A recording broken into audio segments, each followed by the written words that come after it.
sa Ginoo. Sabot pasabot, kanang mutikang ka kay patay ang pagtuo kung way buhat. Dili tamang kay mingon ka nga huna-huna ra nga musimba ka. Ikinahanglan mga lagad ka sa Ginoo. Magpa-disciple ka. Magtuon ka sa pulong sa Dios. Maminaw ka sa pulong sa Dios. Nganong ikinahanglan musimba ka aron makapaminaw ka. Faith cometh by hearing, upon hearing the word of God. Unsaon nimo pagkabatulog pagtuo nga wa man ka kapaminaw. Wala galit kagabasa. Busa ako muna si kanimo. Pagtuon siyang pulong kay mauni ang roadmap sa kinabuhi. Unsa ingon ni Manny Pacquiao? The Bible is the manual to life. Mauni ang hingpit nga mo repair sa imong kinabuhi, mo arrange sa imong kinabuhi, mo hatag og paglaom sa imong kinabuhi. Higala ko ni mataw nga kagabion.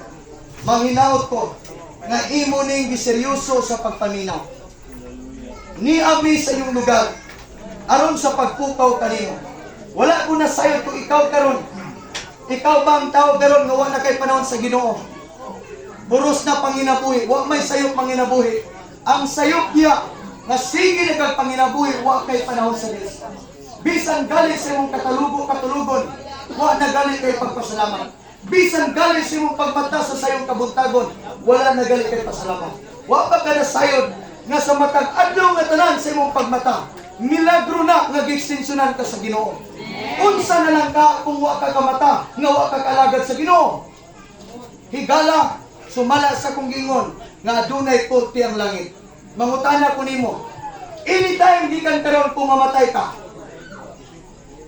unsay bation ka nimo, karon pa lang daan, pwede nimong huna-hunaon.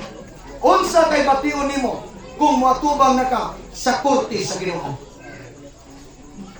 Kabalo ko makaigsunan kung ikaw nga tao na ay saktong relasyon sa Ginoo, na ay pag-ila sa Dios, na ay paghinulsol, na ay pagpangalagad, confident ka nga matubang sa Ginoo, nga ikaw pinasaylo kay gihimo na kang anak sa Ginoo.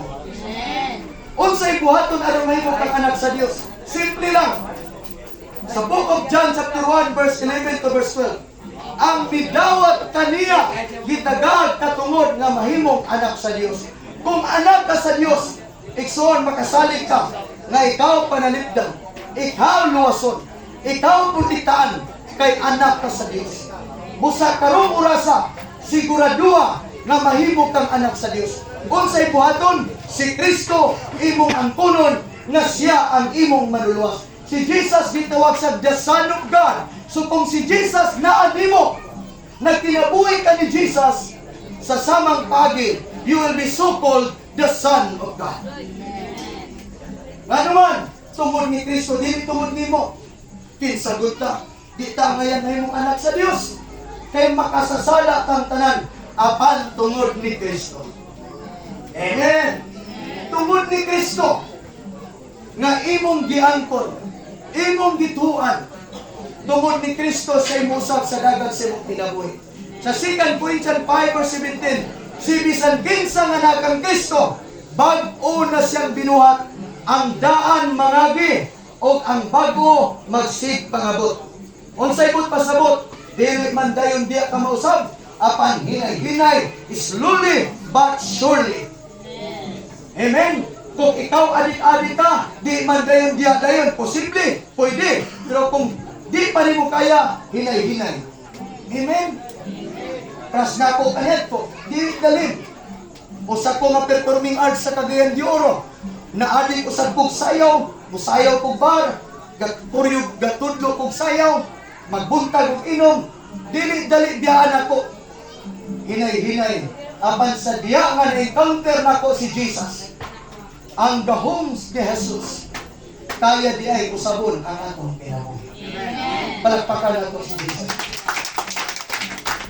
Ang atong religion cannot guarantee for your own transformation. But it is by Him and through Him. Through Christ, there will be a guarantee as long as you are more than willing to surrender your life, to submit your will upon the Lord. Karong orasa, mao ang oras sa pagsubmita, pagpanugyan sa Dios. Na ako'y last na verse yata kanino. Sa Revelation chapter 3 verse 20. Kung naitukhang ang Pilipinas, ang Diyos aduna po ito ka. Ingon ang Bible sa Revelation 3 verse 20, nanuktok ang Diyos sa pultahan sa imong kasing-kasing.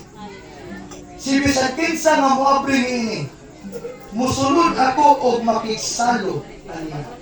Higala, wala ko na sayo kung sa'y kabukato niyo. Ayaw ka guol, ayaw ka discourage, naapay plano ang Diyos nimo. Wala nagmakya kung sa kagayawtan. Andyan sa musab nimo. Kung giusap ko sa Ginoo, nga bisan akong marintim ingon nga nang pura. Pura di na lang mo sabi mo kana. Ikson ko'y gala, ako makapamatuod kaninyo. Kining Jesus na kung giwali kaninyo, andang musab sa imong kinabuhi. Amen. Andang musab. Karon ang imong takna ug oras sa pagpamalan nyo. Samtang mahimo pa, buhata ang tinun-anay na pagsurrender. Nagtuktok sa Jesus sa imong kasing-kasingan. Andam ba kang moabli? Andam ba kay suon nga mo surrender sa imong kasing-kasing? Love the Lord with all your hearts, with all your soul, and with all your spirit. Iyon ang Bible, higugmaa siya sa tibok nimong kasing-kasing. Na pwede ba ison, hitalan niyo nga tagabion, kung asa magkakaroon ng kadungog, pwede ba mo tindog ka? Mahimutag sa gradong pag-ampo. Karon ang takna na mahimutag o kabilang sigino. Ayaw ka ulaw. Kung ikaw karon diya, kamong nagdula. Kung buot mong muhimon ini nga kabilang prayer, buhatan ni sa kinasing-kasing. Ako ang imong mananagdan karon. Seryoso ko igsoon nga nag-challenge nimo. Wala ta na sayo kung sa'y atong ugma.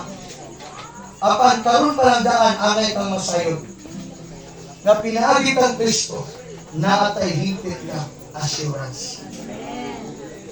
Higala po ni kagabion, mao ni ang oras nimo sa pagtugyan sa imong lawas, kalag ug espiritu. Apan importa mo himo og pag-ampo. Doon natin usa ka kanta nga pag-awiton. Nagauluhan o dili ko mabuhi. Dili ko mabuhi, Ginoo, kung wala ka kanako.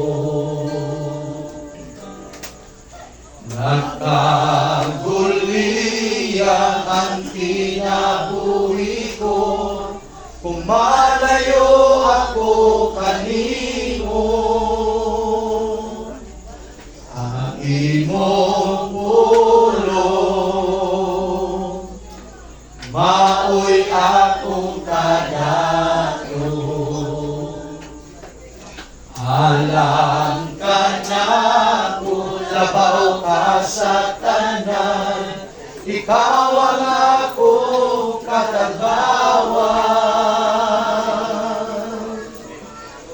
Kani mo lang ako magadahi, kani mo lang ikatugbaw ang tingog ko, ang presensya mo ang kalipay ko. Kani mo lang ako magasanti, amahan ko. Gipanag-iya mo na ang kinabuhi ko, sa wala pa ako mataon. Ang pagkagamhanan pagkadagdag mo, akong ipasigar mo. Kani mo lang ako magadahi, kani mo lang ikatugbaw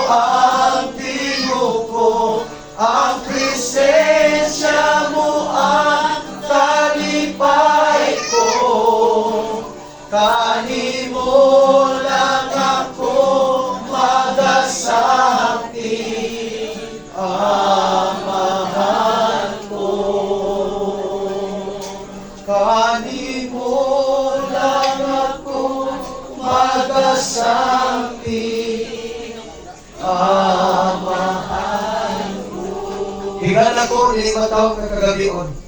Andang baka nga muhimo o pakisaad sa Diyos. Now, ayo saya nga adlaw, panahon. Karon ang imong takna, nga din ma-insured ang imong kalabya sa Diyos. Buot ba ikaw mo surrender sa Diyos? Asa makakaroon, ikaw nga nakadungog ani nga panawagan. Panawagan ni sa Diyos alang kanino. Now, sa pipila lang ka minuto, higala ko. Himuon na tuloy nga sagrado nga pag-ampo, ingon nga personal mo nga pakisaad sa Diyos. Kung asa makakaroon, na nakadungog ani nga panawagan, iisa na itong mga kamot. Pwede mo doon kakamot o isa kakamot as a sign of surrender. Sa Diyos kita mo surrender ni oras sa karon. Nauban ka na ko, nini nga simpleng pagampo. Buhata sa kinasikasin, sa imong kaugalingon nga pagtuon yan sa Diyos. Uban ka na ko isuon ko, higala. Langiton nga mahan. Akong balikon, langiton nga mahan. Diyos nga magagawog sa tanan. Akong giyang ko no Diyos. Nga ako nakasala batok kanimo. Nakasala ko sa akong binuhatan. Nakasala ko sa akong pagpamulong. Nakasala ko sa akong una-una. Nilimurasa Ginoong Diyos. Akong ipangayo ang imong pagpasayo. Hugasi ko karong rasa. Pinagi sa imong binilhon nga dugo. Ginoong Isus Kristo. Ako ang lihan ako kasing-kasing. Pasaylo ako, Ginoong Diyos. Ako kang giyangkot. Ako kang ginawa. Nga akong Ginoo. Nga akong Diyos. O akong manuluwas. Nilingura sa Ginoong Isus Kristo. Isulatan akong pangalan sa libro sa kinabuhi. Hinumdumi ko Ginoong Isus Kristo. Sa adlaw kay ikaw mo balik. Tuguti nga karong rasa. Ang imong balang Espiritu. Mag-usap sa akong kasing-kasing. Mag-usap sa akong una-una. Mag-usap sa akong pagkatao. Salamat, Holy Spirit, nga imo kong tabangan, nga gikan karon, mabuhat na ko ang kabubuton sa Diyos sa akong kinabuhi. Salamat, Holy Spirit, sa imong dihom, sa imong gahom, nga gikan karon, silyado na ko sa adlaw, sa pagbalik ni Jesus. Salamat, Lord Jesus, sa imong saad, kaong maong kinabuhi ko ay katapusan. Maong akong pakisaad kanimo. Nagikan karon, mga lagad ko nimo. Imo na ako, Ginoong Diyos. Ikaw na imanag-iya sa akong lawas, kalam, o Espiritu. Salamat, Lord Jesus, sa imong kapasayloan. Ingon man sa kinabuhi, na walay katapusan. Piningtanan akong gipangayo, akong gipasalamatan. Pinaagi lamang sa gamhanan na pangalan ni Kristo Jesus na akong Ginoo. Amen. Pag-apo ko alang kaninyo o Diyos sa mga tao na naminaw karon. Dayag kanimo ang ilang kasing-kasing. Si Bisantin saman nga seryoso, sincero nga nagapaminaw nagadawat. Amahan, dayag kanimo ang ilang kinabuhi. Salamat nga ikaw nga Diyos nagpasaylo o nagpapa sa tanang tunglo sa sala. Salamat sa kagawasan gikan sa tunglo sa sala. Gamiton nimo ang mga kinabuhi nga niya dinhi karon. Gamiton nimo sa pagpasidungog sa imong ngalan nga labaw sa tanan maandam o mahimong panalangin alang sa uban. Nga Ginoong Diyos nagampo ko nga ang ilang matagpalimalay, matagpamilya, magahari ang imong bugma, ang kalinaw nga gikan kanimo, ang kagawasan gikan sa tanang tunglo nga tanan Ginoo nga may nakadamot kanila sa kalisdanan o kagulyang nakabaton sila kagawasan karon. In the mighty name of Jesus, Salamat, Lord, nga walay pagpanginanglan nga diimot ang buod sila kinabuhi. Salamat, Ginoo, sa tubag sa mga pagampo. Salamat sa imong bendisyon. Salamat sa imong paghupay sa tibok banay pamilya. Salamat sa imong presensya nga uban ka na mo initak na karon. Ikaw lamang, O Diyos, ang angayan, mudawag sa tanang himaya, dungog o pagpasalamat. Pinagi lamang sa kadako sa kamahal, sa pangalan ni Kristo Jesus. Amen.